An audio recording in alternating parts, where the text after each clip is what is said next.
ਦਿਸ਼ਾ ਪਰਿਵਰਤਨ ਪ੍ਰੋਗਰਾਮ ਨੂੰ ਦੇਖਣ ਵਾਲੇ ਸਾਡੇ ਸਾਰੇ ਦਰਸ਼ਕਾਂ ਨੂੰ ਜੈ ਮਸੀਹ ਦੀ।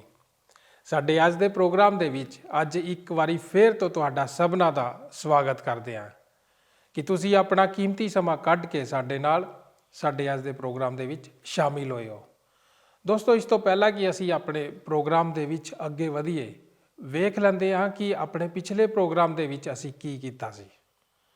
ਆਪਣੇ ਪਿਛਲੇ ਪ੍ਰੋਗਰਾਮ ਦੇ ਵਿੱਚ ਅਸੀਂ ਚਿੰਤਾ ਦੇ ਇਮਤਿਹਾਨ ਦੇ ਉੱਤੇ ਗੱਲਬਾਤ ਕਰ ਰਹੇ ਸੀ। ਅਸੀਂ ਇਹ ਵੀ ਜਾਣਿਆ ਕਿ ਅਸੀਂ ਆਪਣੀ ਚਿੰਤਾ ਤੋਂ ਕਿਵੇਂ ਮੁਕਤ ਹੋ ਸਕਦੇ ਹਾਂ ਅਤੇ ਇਸ ਚਿੰਤਾ ਦੀ ਵਿਰੋਧਤਾ ਕਿਵੇਂ ਕਰ ਸਕਦੇ ਹਾਂ। ਅਸੀਂ ਸਿੱਖਿਆ ਕਿ ਪਰਮੇਸ਼ਵਰ ਇੱਥੇ ਇਹ ਸਮਝਾਉਣ ਦੀ ਕੋਸ਼ਿਸ਼ ਕਰ ਰਿਹਾ ਹੈ ਕਿ ਸਾਨੂੰ ਫਜ਼ੂਲ ਦੀ ਗੱਲਾਂ ਦੇ ਵਿੱਚ ਚਿੰਤਾ ਨਹੀਂ ਕਰਨੀ ਚਾਹੀਦੀ ਹੈ। ਸਾਨੂੰ ਇੱਕ ਗੱਲ ਚੰਗੀ ਤਰ੍ਹਾਂ ਸਮਝ ਲੈਣੀ ਚਾਹੀਦੀ ਹੈ ਕਿ ਪਰਮੇਸ਼ਰ ਤੁਹਾਡੀ ਚਿੰਤਾ ਕਰਦਾ ਹੈ। ਇਸ ਤੋਂ ਬਾਅਦ ਚਿੰਤਾ ਤੋਂ ਮੁਕਤ ਰਹਿਣ ਦੇ ਲਈ ਅਸੀਂ ਜਾਣਿਆ ਕਿ ਆਪਣਾ ਰਾਹ ਯਹੋਵਾ ਦੇ ਗੋਚਨ ਕਰ।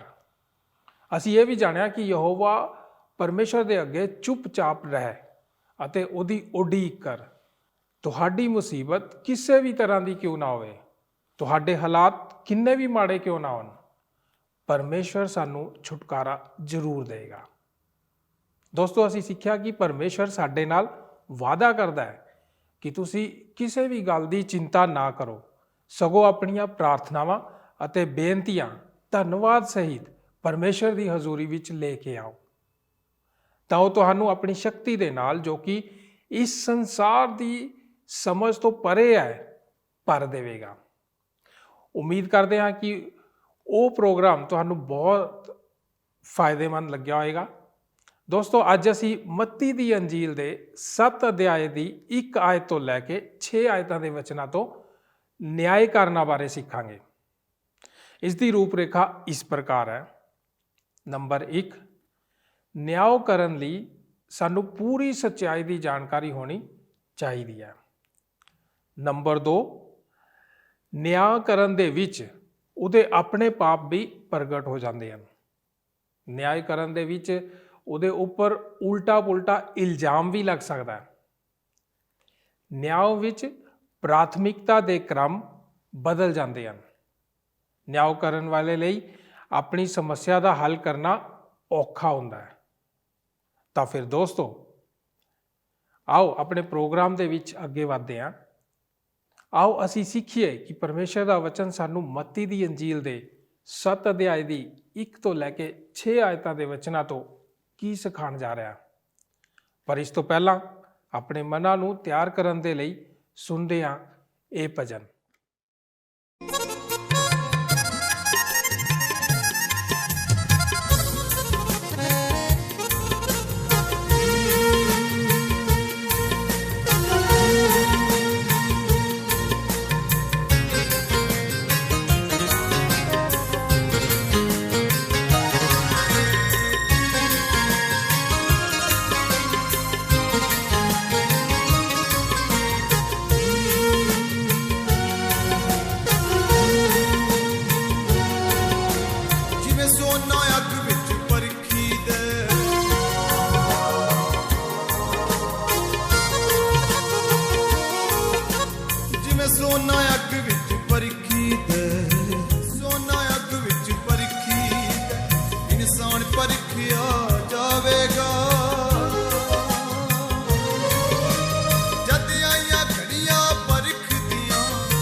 ਖਾਲ ਮੁਕਤੀ ਦਾ ਟੋਕਰੂ ਦੀ ਤਲਵਾਰ ਚਲਾਉਣੀ ਪਊ।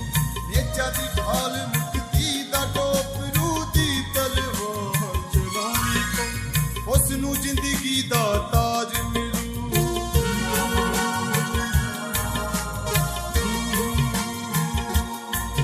ਉਸ ਨੂੰ ਜ਼ਿੰਦਗੀ ਦਾ ਤਾਜ ਮਿਲੂ ਜੋ ਫਤਿਹ ਮੈਦਾਨੇ ਪਾਵੇਗਾ।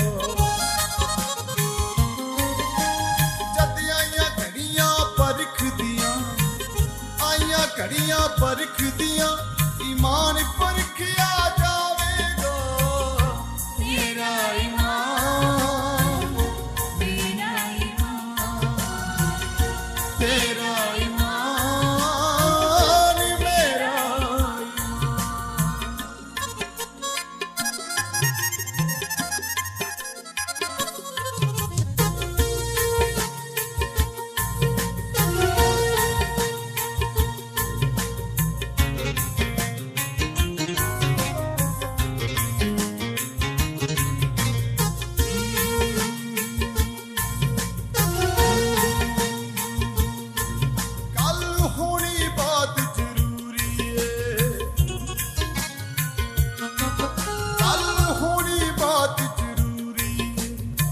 ਅੱਜ ਹੋਵੇ ਜਾਂ ਕੱਲ ਹੋਵੇ।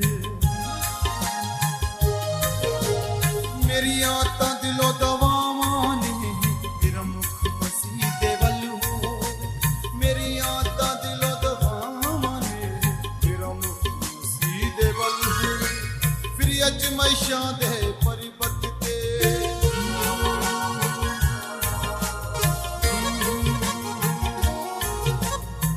ਅਜ਼ਮਾਇਸ਼ਾਂ ਦੇ ਪਰਬਤ ਤੇ ਕੋਈ ਵਿਰਲਾ ਕਦਮ ਟਿਕਾਵੇਗਾ। ਜਦ ਆਈਆਂ ਘੜੀਆਂ ਪਰਖਦੀਆਂ, ਆਈਆਂ ਘੜੀਆਂ ਪਰਖਦੀਆਂ ਈਮਾਨ ਪਰਖਿਆ ਜਾਵੇਗਾ। ਮੇਰਾ ਈਮਾਨ, ਮੇਰਾ ਈਮਾਨ, ਤੇਰਾ ਈਮਾਨ, ਮੇਰਾ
ਬਣ ਦਿਲਦਾਰ ਅਜ਼ੀਜ਼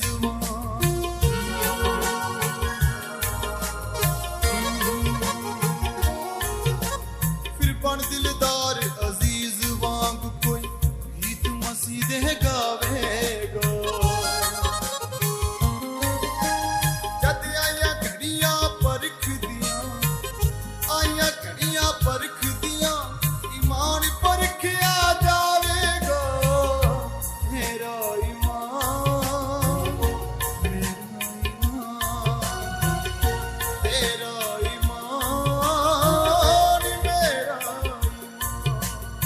ਸੋਨਾ ਅੱਗ ਵਿੱਚ ਪਰਖੀ ਦੇ, ਸੋਨਾ ਅੱਗ ਵਿੱਚ ਪਰਖੀ ਦੇ ਇਨਸਾਨ ਪਰਖਿਆ ਜਾਵੇਗਾ।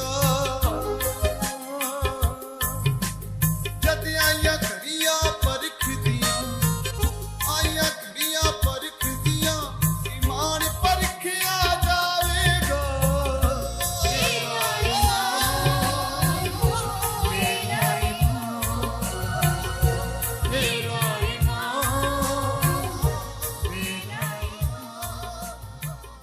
ਮੇਰਾ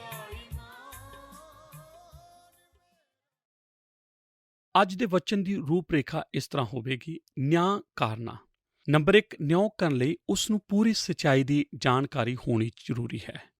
ਨੰਬਰ 2, ਨਿਉ ਕਰਨ ਵਿੱਚ ਉਸ ਦੇ ਆਪਣੇ ਪਾਪ ਵੀ ਪ੍ਰਗਟ ਹੋ ਜਾਂਦੇ ਹਨ। ਨੰਬਰ 3, ਨਿਉ ਕਰਨ ਵਿੱਚ ਉਸ ਦੇ ਉੱਪਰ ਉਲਟਾ ਇਲਜ਼ਾਮ ਵੀ ਲੱਗਦਾ ਹੈ। ਨੰਬਰ 4, ਨਿਉ ਵਿੱਚ ਪ੍ਰਾਥਮਿਕਤਾ ਦਾ ਕਰਮ ਬਦਲ ਜਾਂਦਾ ਹੈ। ਨੰਬਰ 5, ਨਿਉ ਕਰਨ ਵਾਲੇ ਲਈ ਆਪਣੀ ਸਮੱਸਿਆ ਦਾ ਹੱਲ ਕਰਨਾ ਔਖਾ ਹੁੰਦਾ ਹੈ। ਮੱਤੀ ਅਧਿਆਏ 7 ਵਿੱਚ ਅਸੀਂ ਇੱਕ ਮਹਾਨ ਸੰਦੇਸ਼ ਨੂੰ ਪੜ੍ਹਦੇ ਹਾਂ ਜੋ ਸਾਡੇ ਪ੍ਰਭੂ ਨੇ ਸਾਨੂੰ ਦਿੱਤਾ ਅਤੇ ਇਸ ਨੂੰ ਪਹਾੜੀ ਸੰਦੇਸ਼ ਕਰਕੇ ਵੀ ਜਾਣਿਆ ਜਾਂਦਾ ਹੈ। ਹੁਣ ਤੱਕ ਅਸੀਂ ਕੁਝ ਚੀਜ਼ਾਂ ਦੇ ਬਾਰੇ ਸਿੱਖਿਆ ਕਿ ਸਾਨੂੰ ਜੀਵਨ ਕਿਸ ਤਰ੍ਹਾਂ ਜੀਣਾ ਚਾਹੀਦਾ ਹੈ। ਅੱਜ ਦੇ ਉਪਦੇਸ਼ ਵਿੱਚ ਅਸੀਂ ਵੇਖਾਂਗੇ ਜਿਸ ਨੂੰ ਸਾਡੇ ਪ੍ਰਭੂ ਨੇ 3 ਹਿੱਸਿਆਂ ਵਿੱਚ ਵੰਡਿਆ ਹੈ। ਸਭ ਤੋਂ ਪਹਿਲਾਂ ਅਸੀਂ ਸਿੱਖਿਆ ਸੀ ਕਿ ਯਿਸੂ ਦੇ ਅਨੁਸਾਰ ਅਸੀਂ ਕਿਸ ਤਰ੍ਹਾਂ ਖੁਸ਼ ਰਹਿ ਸਕਦੇ ਹਾਂ। ਉਹ ਸੀ ਮੁਕਤੀ ਦਾ ਸੰਦੇਸ਼। ਤਦ ਅਸੀਂ ਸਿੱਖਿਆ ਸੀ ਕਿ ਯਿਸੂ ਦੇ ਅਨੁਸਾਰ ਸਾਨੂੰ ਕਿਸ ਤਰ੍ਹਾਂ ਪ੍ਰਾਰਥਨਾ ਕਰਨੀ ਚਾਹੀਦੀ ਹੈ। ਇਸ ਨੂੰ ਅਸੀਂ ਪ੍ਰਭੂ ਦੀ ਪ੍ਰਾਰਥਨਾ ਕਹਿ ਕੇ ਪੁਕਾਰਦੇ ਹਾਂ। ਹੁਣ ਅਸੀਂ ਅੱਜ ਦੇ ਸੰਦੇਸ਼ ਵਿੱਚ ਸਿੱਖਣ ਜਾ ਰਹੇ ਹਾਂ ਕਿ ਯਿਸੂ ਸਾਨੂੰ ਕਿਸ ਤਰ੍ਹਾਂ ਦਾ ਜੀਵਨ ਜਿਉਣ ਲਈ ਆਖਦਾ ਹੈ। ਪਿਛਲੇ ਸੰਦੇਸ਼ ਵਿੱਚ ਅਸੀਂ ਚਿੰਤਾ ਕਰਨ ਦੇ ਬਾਰੇ ਸਿੱਖਿਆ ਸੀ। ਉਸ ਵਿੱਚ ਸਾਨੂੰ ਪ੍ਰਭੂ ਨੇ ਸਿਖਾਇਆ ਸੀ ਕਿ ਚਿੰਤਾ ਤੋਂ ਕਿਸ ਤਰ੍ਹਾਂ ਮੁਕਤੀ ਪਾਉਣੀ ਹੈ। ਅੱਜ ਪ੍ਰਭੂ ਦੇ ਕਾਰਜ ਸੂਚੀ ਨੂੰ ਅੱਗੇ ਵਧਾਉਂਦੇ ਹੋਏ ਉਸ ਦੇ ਸੰਦੇਸ਼ ਨੂੰ ਸੁਣ ਜਾ ਰਹੇ ਹਾਂ ਜੋ ਨਿਉ ਕਰਨ ਦੇ ਵਿਸ਼ੇ ਉੱਤੇ ਹੈ। ਆਓ ਅਸੀਂ ਸੁਣੀਏ ਪ੍ਰਭੂ ਯਿਸੂ ਮੱਤੀ ਅਧਿਆਏ 7 ਵਿੱਚ 1 ਤੋਂ ਲੈ ਕੇ 6 ਐਤ ਵਿੱਚ ਸਾਨੂੰ ਕਿਸ ਤਰ੍ਹਾਂ ਸਿਖਾ ਰਿਹਾ ਹੈ। ਦੋਸ਼ ਨਾ ਲਾਓ ਜੋ ਤੁਹਾਡੇ ਉੱਤੇ ਵੀ ਦੋਸ਼ ਲਾਇਆ ਨਾ ਜਾਏ, ਕਿਉਂਕਿ ਜਿਸ ਨਿਉ ਨਾਲ ਤੁਸੀਂ ਦੋਸ਼ ਲਾਉਂਦੇ ਹੋ ਉਸੇ ਨਾਲ ਤੁਹਾਡੇ ਉੱਤੇ ਵੀ ਦੋਸ਼ ਲਾਇਆ ਜਾਵੇਗਾ, ਅਤੇ ਜਿਸ ਨਾਪ ਨਾਲ ਤੁਸੀਂ ਮਿਣਦੇ ਹੋ ਉਸੇ ਨਾਲ ਤੁਹਾਡੇ ਲਈ ਮਿਣਿਆ ਜਾਵੇਗਾ। ਅਤੇ ਤੂੰ ਉਸ ਕੱਖ ਨੂੰ ਜਿਹੜਾ ਤੇਰੇ ਭਾਈ ਦੀ ਅੱਖ ਵਿੱਚ ਹੈ ਕਿਉਂ ਵੇਖਦਾ ਹੈ, ਪਰ ਉਸ ਸ਼ਤੀਰ ਵੱਲ ਜੋ ਤੇਰੀ ਆਪਣੀ ਅੱਖ ਵਿੱਚ ਹੈ ਧਿਆਨ ਨਹੀਂ ਕਰਦਾ। ਅਥਵਾ ਕਿੱਕਰ ਤੂੰ ਆਪਣੇ ਭਾਈ ਨੂੰ ਆਖੇਂਗਾ, ਲਿਆ ਤੇਰੀ ਅੱਖ ਵਿੱਚੋਂ ਕੱਖ ਕੱਢ ਸੁੱਟਾਂ, ਅਤੇ ਵੇਖ ਤੇਰੀ ਆਪਣੀ ਅੱਖ ਵਿੱਚ ਛਿੱਤਰ ਹੈ। ਹੇ ਕਪਟਿਓ, ਪਹਿਲਾਂ ਉਸ ਸ਼ਤੀਰ ਨੂੰ ਆਪਣੀ ਅੱਖ ਵਿੱਚੋਂ ਕੱਢੋ, ਚੰਗੀ ਤਰ੍ਹਾਂ ਵੇਖ ਕੇ ਤੂੰ ਉਸ ਅੱਖ ਨੂੰ ਆਪਣੇ ਭਾਈ ਦੀ ਅੱਖੋਂ ਕੱਢ ਸਕੇਂਗਾ। ਪਵਿੱਤਰ ਵਸਤ ਕੁੱਤਿਆਂ ਨੂੰ ਨਾ ਪਾਓ ਅਤੇ ਆਪਣੇ ਮੋਤੀ ਸੂਰਾਂ ਅੱਗੇ ਨਾ ਸਿੱਟੋ, ਕਿਤੇ ਇਉਂ ਨਾ ਹੋਵੇ ਜੋ ਉਹ ਉਹਨਾਂ ਨੂੰ ਆਪਣੇ ਪੈਰਾਂ ਹੇਠਾਂ ਮਿੱਧ ਦੇਣ ਅਤੇ ਮੁੜ ਕੇ ਤੁਹਾਨੂੰ ਪਾੜਨ। ਪਿਛਲੇ ਹਫ਼ਤੇ ਮੈਨੂੰ ਇੱਕ ਸ਼ਾਦੀ ਕਰਨ ਦਾ ਮੌਕਾ ਮਿਲਿਆ ਜਿਸ ਦੇ ਬਾਰੇ ਮੈਂ ਤੁਹਾਨੂੰ ਕੁਝ ਦੱਸਣਾ ਚਾਹੁੰਦਾ ਹਾਂ ਅਤੇ ਚਾਹੁੰਦਾ ਹਾਂ ਕਿ ਤੁਸੀਂ ਧਿਆਨ ਨਾਲ ਸੁਣੋ। ਸ਼ਾਦੀ ਵਿੱਚ ਮਹਿਮਾਨ ਬੜੀ ਉਮੀਦ ਨਾਲ ਇਕੱਠੇ ਹੋਏ ਸੀ। ਜੋ ਰਸਮ ਸ਼ਾਦੀ ਦੀ ਅੱਜ ਪੂਰੀ ਹੋਣੀ ਸੀ ਉਸ ਦਾ ਲੰਮੇ ਸਮੇਂ ਤੋਂ ਇੰਤਜ਼ਾਰ ਸੀ। ਆਰਕੈਸਟਰਾ ਵੱਜ ਰਿਹਾ ਸੀ, ਗੀਤ ਚੱਲ ਰਹੇ ਸੀ, ਦੁਲਹਨ ਆਪਣੀਆਂ ਸਹੇਲੀਆਂ ਨਾਲ ਚਰਚ ਵਿੱਚ ਸੀ। ਦੂਲੇ ਨੂੰ ਵੇਖ ਕੇ ਇੱਕ ਨੇ ਕਿਸੇ ਦੂਜੇ ਨੂੰ ਹੌਲੀ ਜਿਹੀ ਕਿਹਾ ਕਿ ਲਾੜਾ ਬਹੁਤ ਖੂਬਸੂਰਤ ਨਹੀਂ। ਦੂਜੇ ਨੇ ਹਾਂ ਵਿੱਚ ਉੱਤਰ ਦਿੱਤਾ, ਹਾਂ ਉਹ ਤਾਂ ਬਹੁਤ ਖੂਬਸੂਰਤ ਹੈ। ਅਚਾਨਕ ਆਵਾਜ਼ ਆਈ, ਲਾੜੀ ਆ ਰਹੀ ਹੈ। ਹਰੇਕ ਆਦਮੀ ਦਾ ਧਿਆਨ ਉਧਰ ਗਿਆ ਤਾਂ ਕਿ ਉਸ ਦੀ ਖੂਬਸੂਰਤੀ ਨੂੰ ਵੇਖ ਸਕਣ। ਉਹ ਤਾਂ ਇਸ ਤਰ੍ਹਾਂ ਦੀ ਲੱਗਦੀ ਸੀ ਜਿਸ ਤਰ੍ਹਾਂ ਸ਼ਾਇਦ ਕੋਈ ਹੋਰ ਲਾੜੀ ਦਿਸੇਗੀ। ਕੁਝ ਪਰੇਸ਼ਾਨੀ ਦਾ ਮਾਹੌਲ ਬਣ ਗਿਆ। ਉਸ ਦਾ ਇੱਕ ਪੈਰ ਟੇਢਾ ਸੀ। ਉਹ ਲੰਗੜਾ ਕੇ ਚੱਲ ਰਹੀ ਸੀ। ਜੋ ਕੱਪੜੇ ਉਸਨੇ ਪਾਏ ਹੋਏ ਸੀ ਭੈੜੇ ਅਤੇ ਮੈਲੇ ਸਨ। ਉਸ ਦਾ ਨੱਕ ਖੂਨ ਵਰਗਾ ਲਾਲ ਸੀ, ਅੱਖਾਂ ਸੁੱਜੀਆਂ ਹੋਈਆਂ ਸੀ ਅਤੇ ਉਸ ਦੀ ਪੁਸ਼ਾਕ ਪੀਲੀ ਅਤੇ ਬੈਂਗਣੀ ਰੰਗ ਦੀ ਚਮਕ ਮਾਰ ਰਹੀ ਸੀ। ਉਸ ਦੇ ਵਾਲ ਬਿਖਰੇ ਨਜ਼ਰ ਆ ਰਹੇ ਸਨ। ਲੋਕਾਂ ਨੇ ਉਸ ਨੂੰ ਵੇਖ ਕੇ ਅੱਖਾਂ ਨੀਵੀਆਂ ਕਰ ਲਈਆਂ। ਉਸ ਜਗ੍ਹਾ ਜੋ ਭੀੜ ਸੀ ਉਹ ਆਪਣੇ ਅੰਦਰ ਇੱਕ ਦੁੱਖ ਨੂੰ ਮਹਿਸੂਸ ਕਰ ਰਹੀ ਸੀ। ਕਾਰਨ ਇਹ ਸੀ ਕਿ ਉਹ ਇੱਕ ਸੁੰਦਰ ਲਾੜੇ ਲਈ ਸੁੰਦਰ ਲਾੜੀ ਦੀ ਕਲਪਨਾ ਕਰ ਰਹੀ ਸੀ। ਇੱਕ ਸੁੰਦਰ ਰਾਜਕੁਮਾਰ ਜੋ ਆਪਣੇ ਪ੍ਰੇਮ ਦੇ ਪ੍ਰਤੀ ਵਫਾਦਾਰ ਸੀ। ਇੱਕ ਬਹੁਤ ਹੀ ਸੁੰਦਰ ਔਰਤ ਦੀ ਉਸ ਨੂੰ ਜ਼ਰੂਰਤ ਸੀ। ਇਸ ਤਰ੍ਹਾਂ ਦੀ ਔਰਤ ਦੀ ਨਹੀਂ, ਉਸ ਦੀ ਦੁਲਹਨ ਉਸ ਦੀ ਕਲੀਸਿਆ ਹੀ ਹੈ। ਆਓ ਜਰਾ ਗੌਰ ਕਰੀਏ। ਨਵੇਂ ਨੇਮ ਦੇ ਅਨੁਸਾਰ ਅਸੀਂ ਹੀ ਪਰਮੇਸ਼ਰ ਦੀ ਦੁਲਹਨ ਕਹਾਉਂਦੇ ਹਾਂ। ਕੀ ਤੁਸੀਂ ਇਹੋ ਜਿਹੀ ਸ਼ਾਦੀ ਦੀ ਕਲਪਨਾ ਕਰਦੇ ਹੋ? ਸਾਨੂੰ ਮਸੀਹ ਲਈ ਕਿਸ ਤਰ੍ਹਾਂ ਦੀ ਦੁਲਹਨ ਚਾਹੀਦੀ ਹੈ? ਪੂਰੀ ਧਰਤੀ ਦੀ ਕਲੀਸਿਆ ਛੋਟੀ ਹੋਵੇ ਜਾਂ ਵੱਡੀ, ਸਭ ਪਰਮੇਸ਼ਰ ਦੇ ਲੋਕ ਹਨ। ਸਭ ਨੇ ਉਸ ਦੇ ਪਰਿਵਾਰ ਵਿੱਚ ਜਨਮ ਲਿਆ ਹੈ ਅਤੇ ਇਸ ਗੱਲ ਨੂੰ ਭੁੱਲ ਗਏ ਹਨ ਕਿ ਅਸੀਂ ਜੋ ਆਦਮੀਆਂ ਔਰਤਾਂ ਨੇ ਇਕੱਠਾ ਰਹਿਣਾ ਹੈ ਅਤੇ ਸਭ ਨੇ ਛੁਟਕਾਰਾ ਪਾਇਆ ਹੋਇਆ ਹੈ। ਇਸ ਲਈ ਪ੍ਰਭੂ ਨੇ ਆਖਿਆ, ਕਿਸੇ ਦਾ ਨਿਆਂ ਨਾ ਕਰੋ, ਕਿਉਂ ਜੋ ਸਾਡਾ ਵੀ ਨਿਆਂ ਕੀਤਾ ਜਾਵੇਗਾ। ਜੇ ਅਸੀਂ ਸਾਵਧਾਨੀ ਨਾਲ ਨਹੀਂ ਰਹਾਂਗੇ ਤਾਂ ਅਸਲ ਚੀਜ਼ਾਂ ਜੋ ਸਾਨੂੰ ਪਰਮੇਸ਼ਰ ਨੇ ਦਿੱਤੀਆਂ ਹੈ, ਆਸ਼ੀਸ਼ ਨੂੰ ਆਪਣੇ ਹੱਥ ਨਾਲ ਨਾਸ਼ ਕਰ ਦੇਵਾਂਗੇ। ਦੋਸ਼ ਨਾ ਲਾਓ ਜੋ ਤੁਹਾਡੇ ਉੱਤੇ ਵੀ ਦੋਸ਼ ਨਾ ਲਾਇਆ ਜਾਏ। ਇਸ ਤੋਂ ਪਹਿਲਾਂ ਕਿ ਮੈਂ ਦੱਸਾਂ ਕਿ ਪਰਮੇਸ਼ਰ ਇਹਨਾਂ ਸ਼ਬਦਾਂ ਦੇ ਦੁਆਰਾ ਕੀ ਕਹਿਣਾ ਚਾਹੁੰਦਾ ਸੀ। ਮੈਂ ਚਾਹੁੰਦਾ ਹਾਂ ਕਿ ਤੁਹਾਡੇ ਕੁਝ ਮਿੰਟ ਲਵਾਂ ਅਤੇ ਤੁਹਾਨੂੰ ਦੱਸਾਂ ਕਿ ਉਸ ਦਾ ਇਹ ਮਤਲਬ ਨਹੀਂ ਸੀ, ਕਿਉਂਕਿ ਮੈਂ ਅਕਸਰ ਇਸ ਗੱਲ ਦਾ ਅਹਿਸਾਸ ਕੀਤਾ ਹੈ ਕਿ ਲੋਕ ਇਸ ਸ਼ਾਸਤਰ ਦੇ ਸੰਦੇਸ਼ ਨੂੰ ਸੁਣ ਕੇ ਅਕਸਰ ਪੁੱਛਦੇ ਹਨ, ਬਾਈਬਲ ਕਿਉਂ ਆਖਦੀ ਹੈ ਨਿਉ ਨਾ ਕਰੋ। ਉਹਨਾਂ ਦੇ ਕਹਿਣ ਦਾ ਮਤਲਬ ਇਹ ਹੁੰਦਾ ਹੈ ਕਿ ਸਾਨੂੰ ਬਰਦਾਸ਼ਤ ਕਰਦੇ ਰਹਿਣਾ ਚਾਹੀਦਾ ਹੈ, ਜੀਵਨ ਵਿੱਚ ਜੀਓ ਅਤੇ ਜਿਉਣ ਦੇ ਸਿਧਾਂਤ ਨੂੰ ਲਾਗੂ ਕਰੀਏ, ਨਿਉ ਨਾ ਕਰੋ। ਉਹ ਆਖਦੇ ਹਨ, ਅਕਸਰ ਉਹ ਲੋਕ ਇੰਜ ਆਖਦੇ ਹਨ ਜੋ ਪਾਪ ਵਿੱਚ ਜ਼ਿੰਦਗੀ ਬਤੀਤ ਕਰਦੇ ਹਨ ਅਤੇ ਨਹੀਂ ਚਾਹੁੰਦੇ ਕਿ ਇਸ ਬਾਰੇ ਉਹਨਾਂ ਦਾ ਨਿਉ ਕੀਤਾ ਜਾਏ। ਮੈਂ ਅਕਸਰ ਉਹਨਾਂ ਨੂੰ ਇਹ ਕਹਿੰਦੇ ਹੋਏ ਸੁਣਿਆ ਹੈ, ਯਸੂ ਜਗਤ ਵਿੱਚ ਦੋਸ਼ ਲਾਉਣ ਨਹੀਂ ਆਇਆ, ਉਹ ਤਾਂ ਇਸ ਲਈ ਆਇਆ ਸੀ ਕਿ ਜਗਤ ਉਸ ਵਿੱਚ ਛੁਟਕਾਰਾ ਪਾਏ। ਅਤੇ ਤਦ ਉਹ ਇਸ ਬਾਰੇ ਆਖਦੇ ਹਨ ਕਿ ਤੁਸੀਂ ਕਿਸੇ ਦਾ ਨਿਉ ਨਹੀਂ ਕਰ ਸਕਦੇ ਜੋ ਤੁਹਾਡੀ ਨਜ਼ਰ ਵਿੱਚ ਕੁਝ ਗਲਤ ਕਰਦਾ ਹੈ। ਅਤੇ ਤਦ ਫਿਰ ਕੋਈ ਆ ਜਾਂਦਾ ਹੈ ਅਤੇ ਆਖਦਾ ਹੈ, ਸਭ ਤੋਂ ਪਹਿਲਾਂ ਪੱਥਰ ਉਹ ਮਾਰੇ ਜਿਸ ਨੇ ਕਦੇ ਪਾਪ ਨਹੀਂ ਕੀਤਾ। ਅਤੇ ਫਿਰ ਇੱਕ ਵਾਰ ਉਹ ਆਪਣੇ ਆਪ ਨੂੰ ਇਹ ਕਹਿ ਕੇ ਠੀਕ ਸਾਬਤ ਕਰਨਾ ਚਾਹੁੰਦੇ ਹਨ ਕਿ ਤੁਸੀਂ ਇਹਨਾਂ ਲੋਕਾਂ ਨੂੰ ਸਹਿਣ ਕਰਦੇ ਹੋ ਜੋ ਇਸ ਤਰ੍ਹਾਂ ਦਾ ਜੀਵਨ ਬਤੀਤ ਕਰਦੇ ਹਨ ਜਿਸ ਨੂੰ ਪਰਮੇਸ਼ਰ ਪਸੰਦ ਨਹੀਂ ਕਰਦਾ। ਮੈਂ ਤੁਹਾਨੂੰ ਦੱਸਣਾ ਚਾਹੁੰਦਾ ਹਾਂ ਕਿ ਇਹਨਾਂ ਸ਼ਬਦਾਂ ਦਾ ਅਰਥ ਯਿਸੂ ਲਈ ਭਾਵੇਂ ਕੋਈ ਹੋਰ ਹੋਵੇ, ਪਰ ਉਸ ਦਾ ਮਤਲਬ ਇਹ ਨਹੀਂ ਸੀ ਕਿ ਤੁਸੀਂ ਕਲੀਸਿਆ ਦੇ ਬਾਰੇ ਕਿਸੇ ਕਿਸਮ ਦੀ ਖਲ ਅੰਦਾਜ਼ੀ ਨਾ ਕਰੋ ਅਤੇ ਉਹਨਾਂ ਨੂੰ ਕੁਝ ਵੀ ਕਰਨ ਦੀ ਛੂਟ ਸਹਿਣ ਨੂੰ ਕਰੋ। ਨਿਉ ਨਾ ਕਰੋ ਜੋ ਤੁਹਾਡਾ ਵੀ ਨਿਉ ਨਾ ਕੀਤਾ ਜਾਏ। ਡੌਗ ਬੈਸਟਨ ਨੇ ਇੱਕ ਕਿਤਾਬ ਲਿਖੀ ਜਿਸ ਦਾ ਨਾਮ ਸੀ ਦ ਇੰਜ-ਯੋਕ, ਅਤੇ ਇਸ ਕਿਤਾਬ ਵਿੱਚ ਬੜੇ ਅੱਛੇ ਤਰੀਕੇ ਨਾਲ ਉਸ ਨੇ ਇਸ ਗਲਤਫਹਿਮੀ ਨੂੰ ਦੂਰ ਕਰ ਦਿੱਤਾ। ਉਹ ਆਖਦਾ ਹੈ, ਯਿਸੂ ਦਾ ਮਤਲਬ ਕੁਝ ਵੀ ਹੋਵੇ, ਪਰ ਉਸ ਦਾ ਮਤਲਬ ਇਹ ਨਹੀਂ ਸੀ ਕਿ ਸਾਨੂੰ ਉਹ ਰਸਤਾ ਛੱਡ ਦੇਣਾ ਚਾਹੀਦਾ ਹੈ ਜੋ ਨਾਸ਼ ਵੱਲ ਲੈ ਜਾਂਦਾ ਹੈ, ਜਾਂ ਬੁਰੇ ਫਲ ਦੀ ਪਛਾਣ ਨੂੰ ਪ੍ਰਗਟ ਨਹੀਂ ਕਰਦਾ, ਜਾਂ ਉਸ ਕੋਲੋਂ ਧੋਖਾ ਖਾਂਦਾ ਹੈ ਜੋ ਭੇਡ ਦੀ ਸ਼ਕਲ ਵਿੱਚ ਭੇੜੀਆ ਹੁੰਦਾ ਹੈ। ਯਿਸੂ ਚੁਣੌਤੀ ਦਿੰਦਾ ਹੈ, ਨਿਉ ਨਾ ਕਰੋ। ਇਹ ਚੁਣੌਤੀ ਉਹਨਾਂ ਦੇ ਵਿਰੋਧ ਵਿੱਚ ਹੈ ਜੋ ਝੂਠ ਦੀ ਜ਼ਿੰਦਗੀ ਵਿੱਚ ਹਨ, ਝੂਠੇ ਸਿਕਸ਼ਕ ਹਨ ਅਤੇ ਬੁਰੇ ਸੇਬ ਧਾਰਮਿਕਤਾ ਅੱਛੇ ਅਤੇ ਬੁਰੇ ਦੇ ਵਿੱਚ ਅੰਤਰ ਸਪਸ਼ਟ ਨਹੀਂ ਕਰਦੀ। ਨਿਉ ਕਰਨ ਦਾ ਅਰਥ ਹੈ ਲੋਕਾਂ ਨੂੰ ਚੁਣਨਾ, ਉਹਨਾਂ ਦੀਆਂ ਗਲਤੀਆਂ ਵੱਲ ਧਿਆਨ ਦੇਣਾ ਅਤੇ ਉਹਨਾਂ ਦੀ ਗਲਤੀ ਲਈ ਉਹਨਾਂ ਤੇ ਦੋਸ਼ ਲਗਾਉਣਾ। ਪੌਲੁਸ ਇਫਸੀਆਂ ਦੀ ਪੱਤਰੀ ਵਿੱਚ ਲਿਖਦਾ ਹੈ, ਉਹ ਆਖਦਾ ਹੈ, ਸਭ ਕੁੜੱਤਣ, ਕ੍ਰੋਧ, ਕੋਪ, ਰੌਲਾ ਅਤੇ ਦੁਰਵਚਨ ਸਾਰੀ ਬੁਰਾਈ ਸਣੇ ਤੁਹਾਤੋਂ ਦੂਰ ਹੋਵੇ, ਅਤੇ ਤੁਸੀਂ ਇੱਕ ਦੂਜੇ ਉੱਤੇ ਕਿਰਪਾਵਾਨ ਅਤੇ ਤਰਸਵਾਨ ਹੋਵੋ ਅਤੇ ਇੱਕ ਦੂਏ ਨੂੰ ਮਾਫ ਕਰੋ, ਜਿਵੇਂ ਪਰਮੇਸ਼ਰ ਨੇ ਵੀ ਮਸੀਹ ਵਿੱਚ ਤੁਹਾਨੂੰ ਮਾਫ ਕੀਤਾ ਹੈ। ਪਰ ਇਸ ਲੜੀ ਵਿੱਚ ਹੀ ਇਹ ਸ਼ਬਦ ਆਖਦਾ ਹੈ, ਤੁਹਾਡੇ ਵਿੱਚ ਆਪਸੀ ਜੌਨ ਸੰਬੰਧੀ ਅਨੈਤਿਕਤਾ ਨਹੀਂ ਹੋਣੀ ਚਾਹੀਦੀ, ਜਾਂ ਹੋਰ ਕਿਸੇ ਪ੍ਰਕਾਰ ਦੀ ਗੰਦਗੀ ਜਾਂ ਕੋਈ ਲਾਲਚ, ਕਿਉਂਕਿ ਇਹ ਪਰਮੇਸ਼ਰ ਲਈ ਉਸ ਦੇ ਬੱਚਿਆਂ ਵਾਸਤੇ ਅਸ਼ਲੀਲ ਹੈ। ਇਹ ਨਿਕੰਮੇ ਕੰਮ ਅੰਧਕਾਰ ਦੇ ਹਨ ਅਤੇ ਇਹਨਾਂ ਨੂੰ ਛੱਡ ਦੇਣਾ ਚਾਹੀਦਾ ਹੈ। ਕਿ ਤੁਸੀਂ ਇੱਥੇ ਦੋ ਸੱਚਾਈਆਂ ਵੱਲ ਵੇਖਿਆ ਹੈ।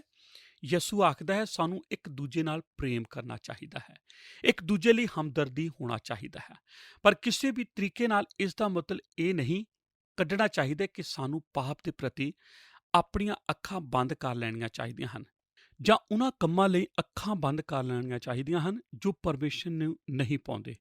ਇੱਥੇ ਨਿਆਂ ਨਾ ਕਰੋ ਦਾ ਮਤਲਬ ਇਹ ਨਹੀਂ ਹੈ ਕਿ ਕੋਈ ਵੀ ਉਹ ਕਰ ਸਕਦਾ ਹੈ ਜੋ ਉਹ ਕਰਨਾ ਚਾਹੁੰਦਾ ਹੈ, ਅਤੇ ਇਸ ਤਰ੍ਹਾਂ ਦੀ ਆਗਿਆ ਸਭ ਨੂੰ ਹੈ। ਇਸ ਤਰ੍ਹਾਂ ਦੀ ਆਤਮਾ ਅੱਜ ਕਲੀਸਿਆ ਵਿੱਚ ਕੰਮ ਕਰ ਰਹੀ ਹੈ, ਅਕਸਰ ਜੋ ਪਰਮੇਸ਼ਰ ਦੇ ਵਚਨ ਦੀ ਗਲਤ ਵਿਆਖਿਆ ਕਰਦੀ ਹੈ, ਅਤੇ ਸਾਨੂੰ ਜ਼ਰੂਰਤ ਹੈ ਕਿ ਇਸ ਦੀ ਪਰਖ ਕਰਕੇ ਸਮਝੀਏ ਤਾਂ ਕਿ ਅਸੀਂ ਸਹੀ ਦਿਸ਼ਾ ਵੱਲ ਚੱਲ ਸਕੀਏ। ਜਿਸ ਤਰ੍ਹਾਂ ਕਿ ਅਸੀਂ ਅਕਸਰ ਲੋਕਾਂ ਨੂੰ ਇੱਕ ਚੀਜ਼ ਦੇ ਬਾਰੇ ਗੱਲਬਾਤ ਕਰਦੇ ਸੁਣਦੇ ਹਾਂ, ਇਸ ਵਿਅਕਤੀ ਦੀ ਸੋਚ ਆਲੋਚਨਾਤਮਕ ਹੈ। ਹੁਣ ਇਸ ਦਾ ਮਤਲਬ ਇਹ ਨਹੀਂ ਕਿ ਉਸ ਦੇ ਅੰਦਰ ਦੋਸ਼ ਲਾਉਣ ਦਾ ਆਤਮਾ ਹੈ ਜਾਂ ਉਸ ਦਾ ਸੁਭਾਅ ਬੁਰਾ ਹੈ। ਇਸ ਦਾ ਮਤਲਬ ਹੈ ਕਿ ਉਹ ਕੁਝ ਵੇਖਣ ਦੇ ਯੋਗ ਹੈ ਅਤੇ ਉਸ ਵਿੱਚ ਕੁਝ ਕਮੀ ਲੱਭਦਾ ਹੈ। ਕਿ ਤੁਸੀਂ ਐਸੇ ਲੋਕਾਂ ਲਈ ਖੁਸ਼ ਨਹੀਂ ਹੁੰਦੇ ਜੋ ਪਰਮੇਸ਼ਰ ਦੀ ਕਲੀਸਿਆ ਦੇ ਹਨ ਅਤੇ ਅੱਜ ਜਗਤ ਵਿੱਚ ਸਹੀ ਅਤੇ ਬੁਰੇ ਦੇ ਅੰਤਰ ਨੂੰ ਦੱਸ ਸਕਦੇ ਹਨ। ਨਵੇਂ ਨੇਮ ਵਿੱਚ ਬਾਰ-ਬਾਰ ਸਾਨੂੰ ਇਹ ਯਾਦ ਕਰਾਇਆ ਗਿਆ ਹੈ ਕਿ ਸਾਨੂੰ ਵਿਸ਼ਵਾਸੀਆਂ ਨੂੰ ਇਸ ਤਰ੍ਹਾਂ ਦਾ ਹੀ ਹੋਣਾ ਚਾਹੀਦਾ ਹੈ। ਯੂਹੰਨਾ ਅਧਿਆਇ 7 ਵਿੱਚ ਪ੍ਰਭੂ ਯਿਸੂ ਆਖਦੇ ਹਨ, ਬਾਹਰੀ ਰੂਪ ਨੂੰ ਵੇਖ ਕੇ ਨਿਉ ਨਾ ਕਰੋ, ਪਰ ਤੁਹਾਡਾ ਨਿਉ ਧਾਰਮਿਕਤਾ ਨਾਲ ਹੋਣਾ ਚਾਹੀਦਾ ਹੈ। ਦੂਸਰੇ ਸ਼ਬਦਾਂ ਵਿੱਚ ਤੁਹਾਡਾ ਨਿਆਂ ਸਹੀ ਅਤੇ ਅੱਛਾ ਹੋਣਾ ਚਾਹੀਦਾ ਹੈ। ਮੈਂ ਚਾਹੁੰਦਾ ਹਾਂ ਤੁਸੀਂ ਮੇਰੀ ਗੱਲਬਾਤ ਨੂੰ ਸਮਝੋ ਅਤੇ ਜੋ ਮੈਂ ਕਿਹਾ ਹੈ ਉਸ ਨੂੰ ਗਲਤ ਤਰੀਕੇ ਨਾਲ ਨਾ ਲਵੋ, ਅਤੇ ਇੱਥੇ ਜਾ ਕੇ ਆਖੋ, ਪਾਸਟਰ ਯਰਮੀਆ ਨੇ ਆਖਿਆ ਹੈ, ਜੀਓ ਅਤੇ ਜੀਉਣ ਦਿਓ, ਨਿਆਂ ਨਾ ਕਰੋ। ਉਹ ਆਏ ਜਿਸ ਨੇ ਕਦੇ ਪਾਪ ਨਾ ਕੀਤਾ ਅਤੇ ਪਹਿਲਾ ਪੱਥਰ ਮਾਰੇ।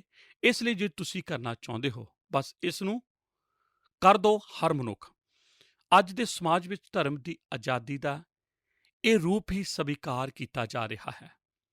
ਧਾਰਮਿਕਤਾ ਵਿਸ਼ਿਆਂ ਵਿੱਚ ਵਿਅਕਤੀਗਤ ਸੁਤੰਤਰ ਦਾ ਇਹ ਰੂਪ ਕਲੀਸਿਆ ਵਿੱਚ ਵੀ ਪ੍ਰਵੇਸ਼ ਕਰ ਗਿਆ ਹੈ। ਅੱਜ ਦੇ ਸਮਾਜ ਵਿੱਚ ਕੋਈ ਐਸੀ ਚੀਜ਼ ਨਹੀਂ ਜਿਸ ਨੂੰ ਠੀਕ ਆਖਿਆ ਜਾਏ ਅਤੇ ਨਾ ਹੀ ਐਸੀ ਚੀਜ਼ ਜਿਸ ਨੂੰ ਗਲਤ ਆਖਿਆ ਜਾਏ। ਸੱਚਾਈ ਉਹੀ ਹੈ ਜਿਸ ਨੂੰ ਤੁਸੀਂ ਸੱਚ ਬਣਾ ਦੇਵੋ। ਇਸ ਲਈ ਹਰ ਕੋਈ ਆਪਣੀ ਮਰਜ਼ੀ ਨਾਲ ਕੰਮ ਕਰਦਾ ਹੈ ਅਤੇ ਤੁਹਾਡਾ ਅਧਿਕਾਰ ਉਨਾ ਹੀ ਅੱਛਾ ਹੈ ਜਿੰਨਾ ਕਿ ਮੇਰਾ, ਭਾਵੇਂ ਦੋਨੇ ਇੱਕ ਦੂਜੇ ਦੇ ਵਿਰੋਧ ਵਿੱਚ ਹੋਣ। ਪਰ ਬਾਈਬਲ ਇਹ ਸਿੱਖਿਆ ਨਹੀਂ ਦਿੰਦੀ।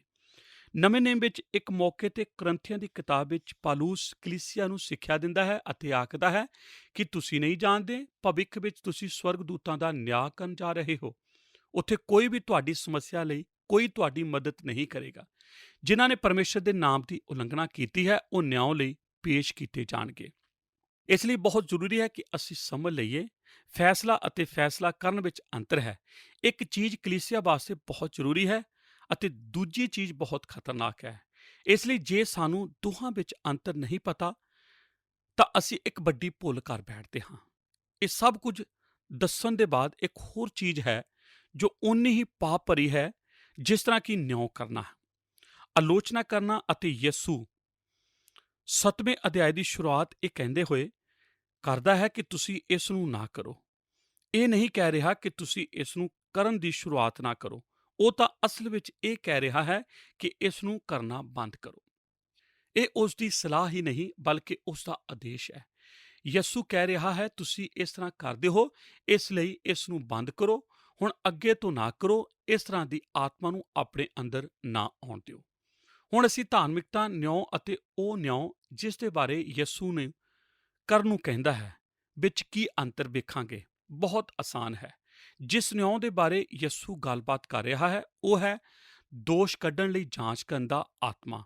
ਕੁਝ ਲੋਕ ਸਮਝਦੇ ਹਨ ਅਤੇ ਵਿਸ਼ਵਾਸ ਕਰਦੇ ਹਨ ਕਿ ਇਹ ਆਤਮਾ ਕਲੀਸਿਆ ਨੂੰ ਪਰਮੇਸ਼ਰ ਵੱਲੋਂ ਇਹ ਕੰਮ ਕਰਨ ਨੂੰ ਮਿਲਿਆ ਹੈ। ਇਹ ਸੱਚਾਈ ਹੈ। ਜਿੱਥੇ ਵੀ ਤੁਸੀਂ ਜਾਓ ਤੁਹਾਨੂੰ ਇਹੋ ਜਿਹੇ ਲੋਕ ਮਿਲ ਜਾਣਗੇ। ਉਹ ਹਮੇਸ਼ਾ ਕਿਸੇ ਚੀਜ਼ ਦੇ ਬਾਰੇ, ਕਿਸੇ ਮਨੁੱਖ ਦੇ ਬਾਰੇ ਗੱਲਬਾਤ ਕਰਦੇ ਰਹਿੰਦੇ ਹਨ ਅਤੇ ਉਹਨਾਂ ਨੂੰ ਸਿਧਾਂਤ ਨਾਲ ਕੁਝ ਲੈਣਾ ਦੇਣਾ ਨਹੀਂ।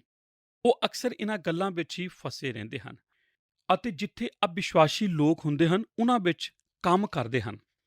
ਕੁਝ ਸਾਲ ਪਹਿਲਾਂ ਮੈਂ ਯਾਕੂਬ ਦੀ ਕਿਤਾਬ ਉੱਤੇ ਇੱਕ ਕਿਤਾਬ ਲਿਖੀ ਅਤੇ ਮੇਰੇ ਜੀਵਨ ਵਿੱਚ ਕਦੇ ਮੇਰੇ ਤੇ ਦਾਅਵਾ ਨਹੀਂ ਕੀਤਾ ਗਿਆ ਅਤੇ ਇਸ ਕਿਤਾਬ ਲਈ ਮੇਰੇ ਉੱਤੇ ਦਾਅਵਾ ਕੀਤਾ ਗਿਆ ਜਿਸ ਦੇ ਬਾਰੇ ਮੈਂ ਚਾਹੁੰਦਾ ਹਾਂ ਕਿ ਤੁਹਾਨੂੰ ਦੱਸਾਂ। ਅਤੇ ਹੁਣ ਇਹ ਸਮਾਪਤ ਹੋ ਚੁੱਕਾ ਹੈ ਅਤੇ ਮੈਂ ਠੀਕ ਠਾਕ ਹਾਂ ਅਤੇ ਮੇਰਾ ਕੋਈ ਨੁਕਸਾਨ ਨਹੀਂ ਹੋਇਆ। ਇਹ ਬਹੁਤ ਵਿਸ਼ੇਸ਼ ਹੈ। ਤੁਸੀਂ ਸਮਝੇ? ਇੱਕ ਵਿਅਕਤੀ ਪੂਰੀ ਤਰ੍ਹਾਂ ਇਸ ਗੱਲ ਤੇ ਨਾਖੁਸ਼ ਸੀ ਕਿਉਂਕਿ ਮੈਂ ਉਸ ਕਿਤਾਬ ਵਿੱਚ ਕਲੀਸਿਆ ਦੀ ਲੜਾਈ ਦੇ ਬਾਰੇ ਇੱਕ ਕਹਾਣੀ ਲਿਖੀ ਸੀ।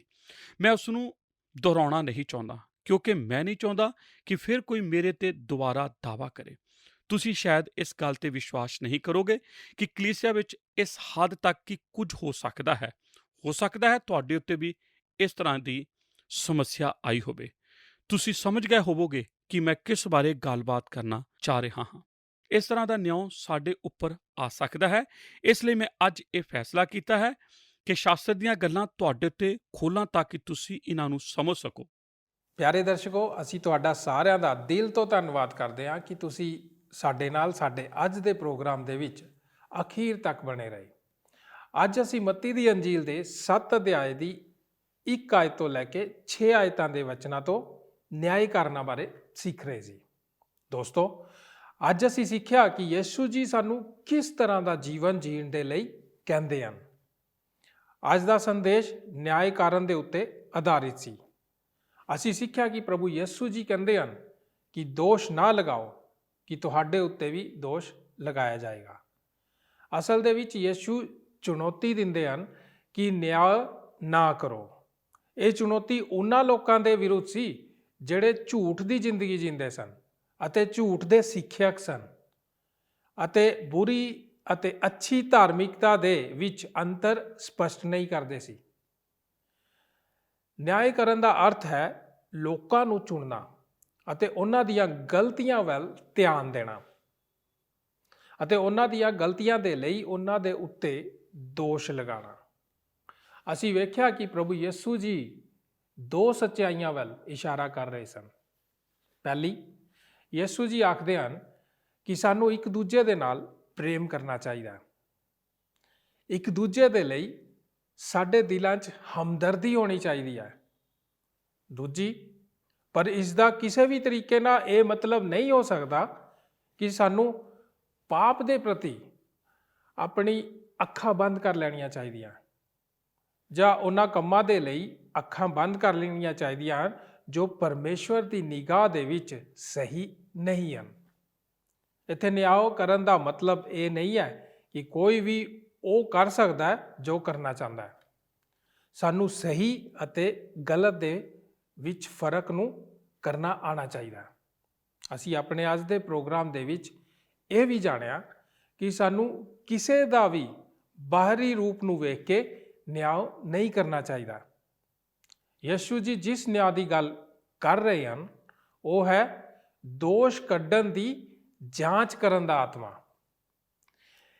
ਇਹ ਇੱਕ ਆਤਮਾ ਹੈ ਜੋ ਪਰਮੇਸ਼ਵਰ ਵੱਲੋਂ ਇਸ ਕੰਮ ਨੂੰ ਕਰਨ ਦੇ ਲਈ ਕਲੀਸਿਆ ਨੂੰ ਮਿਲਿਆ ਹੋਇਆ। ਦੋਸਤੋ, ਸਾਨੂੰ ਉਮੀਦ ਹੈ ਕਿ ਤੁਹਾਨੂੰ ਸਾਡਾ ਅੱਜ ਦਾ ਪ੍ਰੋਗਰਾਮ ਚੰਗਾ ਲੱਗਿਆ ਹੋਵੇਗਾ। ਜੇਕਰ ਹਾਂ ਤਾਂ ਤੁਸੀਂ ਸਾਡੇ ਨਾਲ ਸੰਪਰਕ ਕਰਕੇ ਸਾਨੂੰ ਆਪਣੇ ਫੀਡਬੈਕ ਜ਼ਰੂਰ ਦਿਓ। ਸਾਨੂੰ ਤੁਹਾਡੇ ਫੋਨ ਦਾ ਇੰਤਜ਼ਾਰ ਰਹੇਗਾ। ਦੋਸਤੋ, ਹੁਣ ਸਾਨੂੰ ਇਜਾਜ਼ਤ ਦਿਓ। ਅਸੀਂ ਆਪਣੇ ਪ੍ਰੋਗਰਾਮ ਨੂੰ ਇੱਥੇ ਹੀ ਸਮਾਪਤ ਕਰਦੇ ਹਾਂ। ਇਸ ਪ੍ਰੋਗਰਾਮ ਦੇ ਬਾਕੀ ਦੇ ਹਿੱਸੇ ਨੂੰ ਅਸੀਂ ਆਪਣੇ ਆਉਣ ਵਾਲੇ ਅਗਲੇ ਪ੍ਰੋਗਰਾਮ ਦੇ ਵਿੱਚ ਵੇਖਾਂਗੇ। ਆਓ ਪ੍ਰਾਰਥਨਾ ਕਰਦੇ ਹਾਂ।